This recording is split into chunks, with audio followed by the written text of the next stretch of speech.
안녕하세요. 골프 이벤젤리스트 마인드 골프입니다. 마인드 골프의 골프 상식 사전 저자직강 제 21번째 시간 시작합니다. 네, 지난번에 이어서 그 클럽별로 어떻게 스윙을 하고 클럽 관점에서에 대한 그런 골프 스윙 이야기를 하고 있는데요. 오늘은 이제 아이언까지 설명을 했고, 오늘 설명드릴 이야기는 이제 어프로치 샷, 그 실제 클럽으로 보면은 웨지 종류의 샷들을 이야기합니다. 지난번 아이언에서 숏 아이언까지 이야기를 드렸기 때문에 이번에는 이제 웨지를 이제 설명드릴 건데요. 웨지는 종류별로 뭐 간단하게 설명드리면, 우리가 웨지는 피칭 웨지부터 시작을 하죠. 피칭 웨지, 그 다음 어프로치 웨지, 샌드 웨지, 그리고 로브 웨지가 있죠. 그래서 웨지 종류는 이렇게 표현이 되고, 뭐 보통 이 웨지라는 거는 이게 뒤에가 웨지죠. 그래서 웨지라는 거는 뭐 이 모양으로 보면 이렇게 된 쐐기, 한국말로 영어로 이게 쐐기라고 하는데요. 쐐기가 뭐냐면 이 어떤 거 이렇게 그 트럭 같은 거 경사면에 있을 때 차가 이렇게 밀리지 말라고 하거나 아니면 문 같은 거 문이 닫혀지지 않게 이렇게 그 정지시켜주는 그런 역할을 하죠. 이쪽에서. 그래서 이 웨지가 이런 클럽에 로프트가 이렇게 누워있는, 로프트가 많은 뭐 44도, 48도 뭐 이렇게 로프트가 있기 때문에 웨지 모양이라고 해서 이렇게 웨지라고 하는데요. 실제 이 피칭 웨지, 뭐 어프로치 웨지, 이 샌드 웨지, 로브 웨지들이 대체적으로 우리가 보통 어프로치 샷, 오늘 이야기하는 게 어프로치 샷이기 때문에 어프로치 샷 할 때 가장 많이 쓰이는 클럽들이기 때문에 이걸 설명하고 있습니다. 보통 피칭 웨지는 전통적으로는 뭐 48도 로프트를 가지고 있죠. 그리고 어프로치 웨지는 52도, 그리고 샌드 웨지 56도, 로브 웨지는 60도. 마인드 골프는 이 4개 클럽을 다 가지고 있고요. 피칭 웨지는 요즘 뭐 클럽을 좀 더 로프트를 세워놓는 경향이 있어서 44도가 있기도 하고, 그래서 피칭 웨지를 44도로 보면 48도를 또 따로 이제 구매하시는 경우도 있긴 합니다. 그래서 이 웨지들을 어프로치 샷이라고 하면, 만약에 이쪽에 그린이 이렇게 있고 여기에 핀이 이렇게 있으면 이 핀을 향해서 치는 모든 샷을 다 어프로치라고 합니다. 이게 웨지든 아니면 아이언이든 심지어는 뭐 우드든 그린을 향해서 어떤 걸, 어프로치라는 뜻이 어떤 거에 접근하는 거잖아요. 그래서 그린의 홀에 접근하는 샷, 어프로치 샷을 다 이런 것들을 하는데, 오늘 이야기 드리는 거는 피칭 웨지 또는 아니면 9번 아이언, 9번 아이언을 풀스윙이라고 보고, 그 다음에 웨지의 거리, 대체적으로 한 피칭 웨지는 아마추어 한 90타 정도 치시는 분들은, 물론 이제 타수를 거리로 이야기할 수는 없지만 대체적으로 한 100m, 뭐 야드로 얘기하면은 110야드 정도 지점에서 그 안쪽으로 치는 클럽이라고 보시면 좋을 것 같고요. 이 웨지 샷들을 할 때 이제 어떻게 하는 것이 좋을지에 대한 이야기를 드리려고 합니다. 그래서 이 웨지 샷들은 우리가 보통 뭐 그린 주변에서 보통 어프로치 샷을 많이 이야기하는데요. 짧은 구간부터 이야기를 드리면, 우리가 보통 피칭 웨지 같은 경우는 그린 주변에서 이렇게 있을 때, 그린 주변에서 어떤 그 핀 쪽으로 공략을 한다고 하면, 우리가 보통 그 클럽에서 샷을 하고 난 다음에 거리를 이야기할 때, 거리는 캐리 더하기 런이라고 했죠. 그래서 캐리는 날아가는 거리, 그리고 런은 말 그대로 굴러가는 거리예요. 그래서 피칭 웨지 같은 경우는 캐리와 런을 5대5 정도로 본다고 보통 이야기를 해요. 5대5. 그럼 어프로치 웨지 같은 경우는 그거보다 좀 더 날아가는 게 좀 더 많이 가는, 캐리가 6, 이쪽이 뭐 4, 이쪽은 7대3, 이쪽은 8대2, 뭐 이렇게 되겠죠. 그래서 로프트가 높을수록 아무래도 탄도가 높으니까 그렇게 이제 날아가고, 그 다음에 이제 굴러가는 게 적게. 그래서 어떠한 공을 쳐서 이 가까운 지역에서는 내가 얼만큼을 날리고 그 다음 얼만큼 굴러갈 건지를 대략적으로 계산해서 치는 게 이제 어프로치, 이 짧은 구간에서 이제 구사하는 거고요. 좀 더 이제 멀리 쪽으로 가면 당연히 대부분의 이제 아이언처럼 좀 더 그 날아가는 거리로 거의 대부분을 치는 것이 이제 그 100m 안쪽이더라도 뭐 샌드 웨지 같은 경우 마인드 골프는 한 뭐 최대 80m 정도까지 치거든요.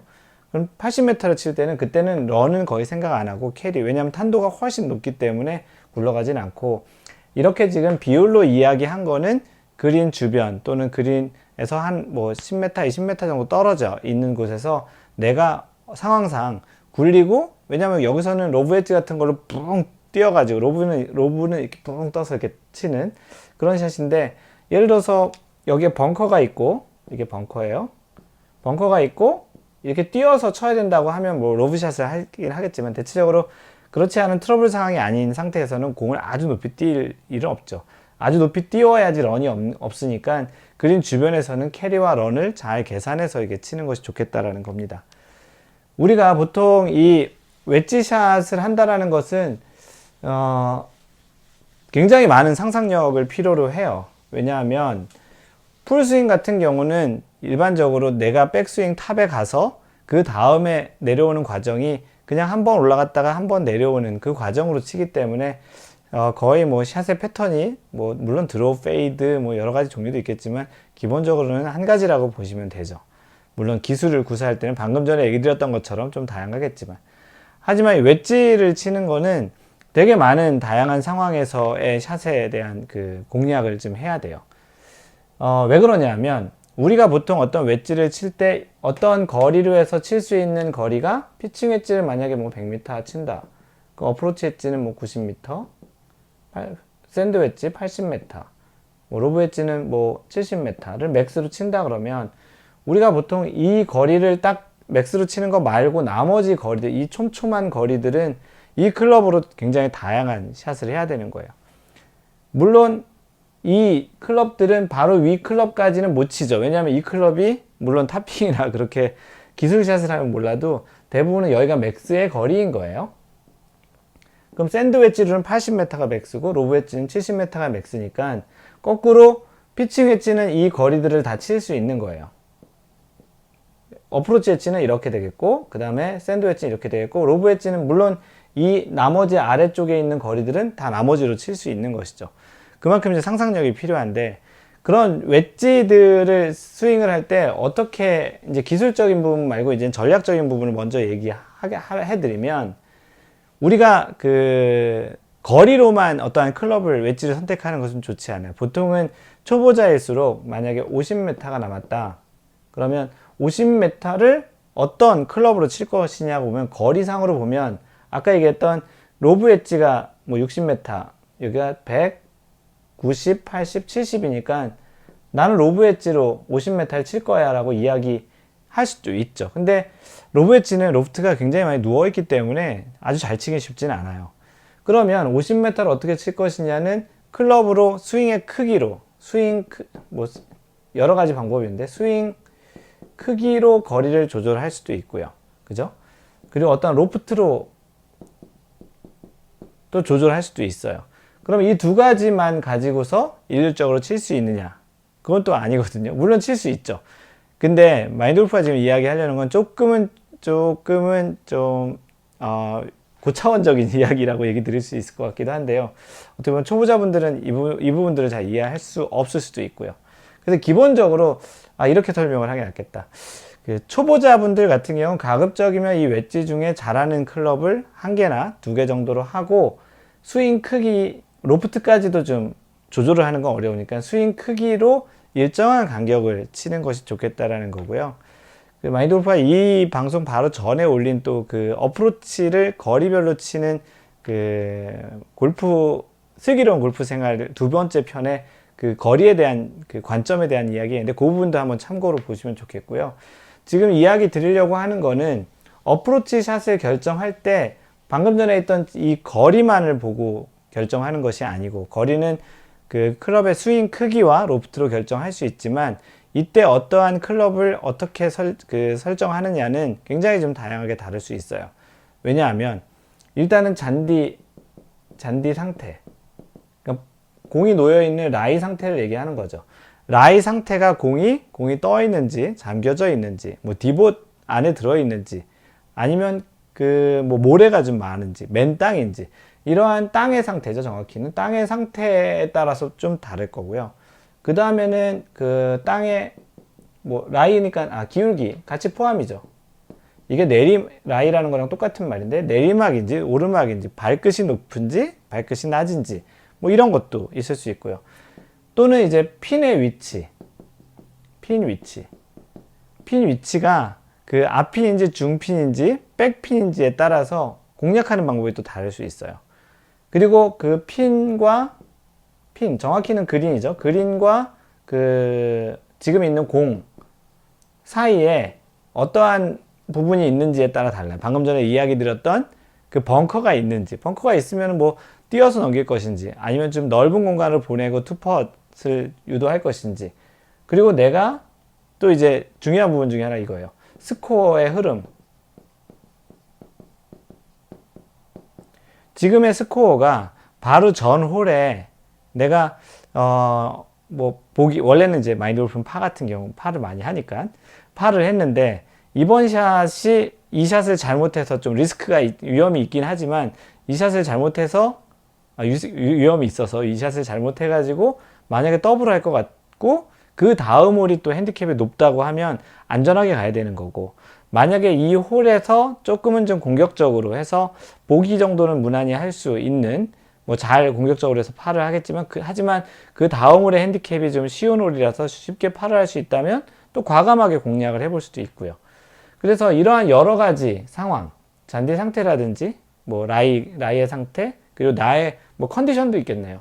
그날의 컨디션이 공을 잘 치고 있는지, 공이 잘 임팩트해서 들어가는지, 그런 것에 따라서 내가 어떤 클럽을 가지고 어떤 방식으로 다양하게, 왜냐하면 이 안쪽의 거리는 피칭, 어프로치, 샌드웨지, 로브 웨지가 다양하게 쓰일 수 있기 때문에 이러한 다양한 요소들을 잘 감안해서 칠 수 있으면 더 아주 멋진, 아주 훌륭한 골퍼가 될 수 있는 것 같거든요. 이 이야기는 조금은 좀 중급, 상급자에 대한 이야기고요. 초급자 같은 경우는 이러한 다양한 상황보다는 조금은 좀 안전하게 치는, 그리고 자신이 잘 치는 그 웨지를 위주로 치시는 게 좋겠고, 뭐 이런 이야기도 있어요. 굴릴 수 있으면 굴려라. 이게 무슨 말이냐면, 뭐 많이들 들어보셨을 텐데, 굴릴 수 있으면 굴려라는, 공은 띄우는 것보단 굴리는 게 쉬워요. 그래서 처음 배우시는 분도 퍼팅은 굉장히 쉽게 하죠. 그냥 잡고서 때리면 되니까. 물론 정확하게 방향을 잡고 홀에 넣는 건 어렵지만 일단은 굴리는 거는 퍼터는 특별히 배우지 않아도 맞출 수 있어요. 하지만 웨지를 가지고 공을 띄우는 거는 초보자분들한테 이 웨지를 주고 띄우라 그러면 거의 대부분 뒷땅이나 탑핑을 치죠. 이 이야기를 왜 하냐면, 그린 주변에서, 이 부분은 실수를 줄이는 부분에 대한 얘기예요. 실수를 줄이는. 그린 주변에서의 큰 실수, 너무 뒷땅을 심하게 쳐서 얼마 안 나간다라든지, 공을 타핑을 쳐가지고 그린을 넘어서 오비 지역 또는 해저드 지역으로 간다라든지 하는 거는 굉장히 치명적이에요. 심리적으로도 굉장히 안 좋아요. 그렇기 때문에 가급적이면 초보자분들일수록 실수를 줄이는 차원에서 굴릴 수 있으면 굴리는. 그래서 굴리기 쉬운 쪽이 이쪽이죠. 이쪽이 굴리기 어려운 쪽. 다시 말해 띄우는 쪽이고 이쪽이 굴리는 쪽. 만약에 피칭 웨지조차도 띄우는 게 좀 어려운 분들은 훨씬 뭐 아이언 쪽으로 9번, 뭐 8번, 뭐 7번 아이언도 쓰기도 합니다. 선수들 같은 경우는 그린 주변에서 하이브리드나 우드로 그 퍼팅 같은 거 하기도 하거든요. 뭐 특수한 상황에서 좀 그렇겠지만, 그 초보자분들은 가급적이면 다음번 라운드 가셔서 내가 주로 띄어서 치는 분들이라면, 그래서 실수를 많이 한다면 다른 조금 로프트가 높은 클럽들로 굴릴 수 있는 그런 샷을 공략하시는 것도 좋겠다라는 이야기입니다. 지금까지 이야기 드린 거는 좀 공략적인 그런 부분을 이야기 드렸고요. 뭐 어떻게 보면 순서가 바뀐 것 같지만, 이제 어드레스 하는 부분으로 보면, 이 발이 이렇게 있으면 우리가 아이언에서는 7번 기준으로 가운데를 보통 한다고 했고요. 이 웨지 쪽으로 갈수록 당연히 오른발 쪽으로 오겠죠. 오른발 쪽으로 오는 이유는 좀 더 공을 하향 타격으로 정확하게 맞추기 위함이에요. 그래서 그 공을 가급적이면 좀 오른쪽으로 두라는 거는, 뭐 이거는 꼭 그렇게 해야 되는 건 아니지만, 클럽이 좀 더 정확하게 공에 임팩트 되기 위해서는 오른발 쪽에 있는 것이 좋겠다라는 이야기고요.